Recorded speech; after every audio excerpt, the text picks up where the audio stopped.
Hi, Bruce here, and today we're going to cover the book of 1 Samuel.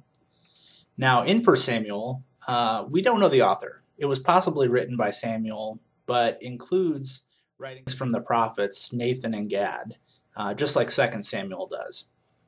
The purpose of it was to record the life of Samuel, Israel's last judge, to cover the reign and decline of Saul, who was the first king, and the choice and preparation of David, who was Israel's greatest king. Now, as we look at the contents of 1 Samuel, Eli and Samuel are covered in chapters 1 through 7.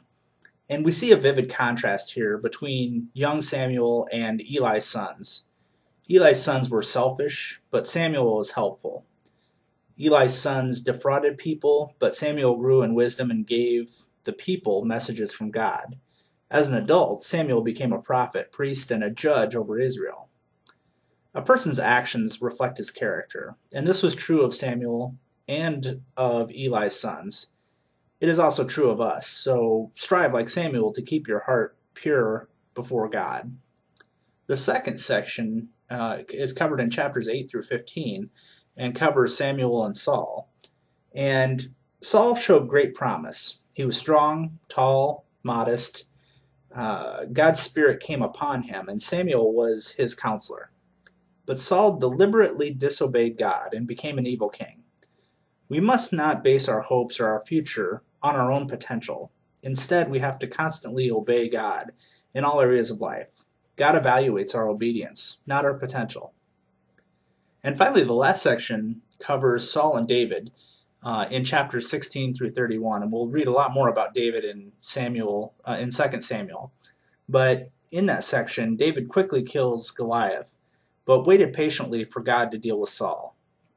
Although David was anointed to be Israel's next king, he had to wait years before he could realize that promise. The difficult circumstances in life and the times of waiting often refine, teach, and prepare us for future responsibilities that God has created for us. So, as we get into the book itself, Eli was the main priest. Samuel was born to Hannah, who was a barren woman, but Eli and Hannah had prayed to God. At one point, the ark of God was taken by the Philistines, causing their idol dragon to fall and be disgraced. Samuel becomes the judge of Israel when Israel defeated the Philistines.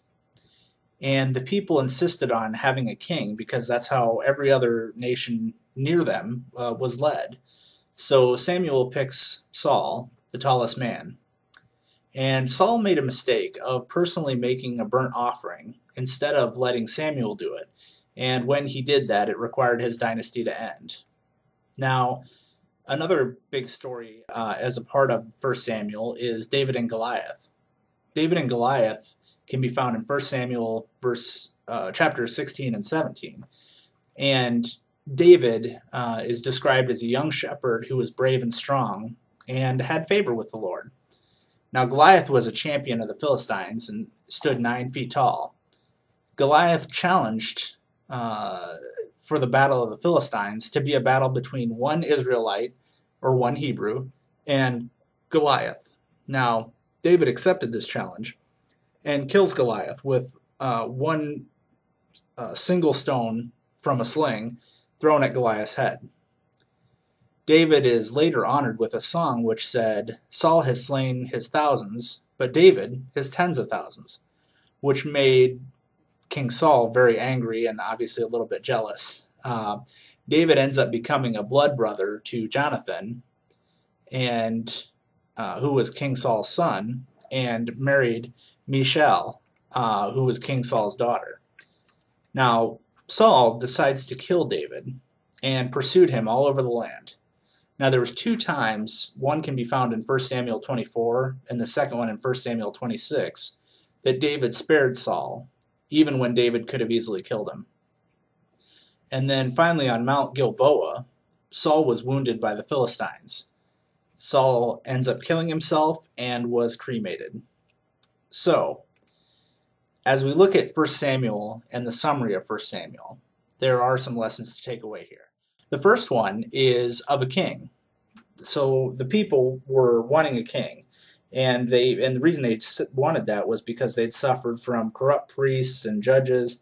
They really wanted a king, so they wanted to be organized like the surrounding nations. And though it was against his original purpose, God chose a king for them. Now, the importance of that is that establishing a monarchy didn't really solve Israel's problems. What God desires is a genuine devotion of each person's mind and heart to Him. No government or set of laws can substitute for the rule of God in your own heart or your life. The second principle that we take a look at here in 1 Samuel is God's control. Now, Israel prospered as long as the people regarded God as their true king. But whenever the leaders strayed from God's law, God intervened in their personal lives and overruled their actions. In this way, God maintained the ultimate control over Israel's history. Now that's important because God is always at work in the world, even though we can't always see what He is doing. No matter what kinds of pressures we must endure, or how many changes we must face, God is ultimately in control of our situation. Being confident of God's sovereignty, we can face the difficult situations that we have in our lives with boldness. Leadership, something that comes up often in the Bible and that we reference the Bible quite a bit for.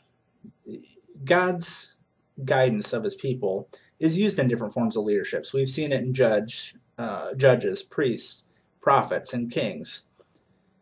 But there's a common theme there. God chooses people for different offices, such as Eli, Samuel, Saul, David, and portrays them in different styles of leadership. But the importance of the success of each leader is dependent upon his devotion to God, not the position, the title, the leadership style, a person's wisdom, experience, age, or strength. The importance of that is that when Eli, Samuel, Saul, and David disobeyed God, they all faced tragic consequences. Sin affected what they accomplished for God and how some of them raised their children. Being a real leader means letting God guide all aspects of your activities, values, and goals, including the way that you raise your children. Obedience was the opposite of sin, if you recall, from earlier books in the Bible. For God, obedience is better than sacrifice. That can be found in chapter 15, verse 22. God wants His people to obey, serve, and follow Him with a whole heart, rather than maintaining a superficial commitment based on tradition or ceremony. And we're free from the sacrificial system of the Jewish law, but we may still rely on outward observances to substitute for inward commitment. God desires that all our work and all of our worship be motivated by genuine, heartfelt devotion to Him. Finally, we look at the principle of God's faithfulness. He kept the promises that He made to Israel. He responded to His people with mercy and swift justice. When God showed mercy, He faithfully acted in the best interest of His people. In showing justice, He was faithful to His word and to His perfect moral nature.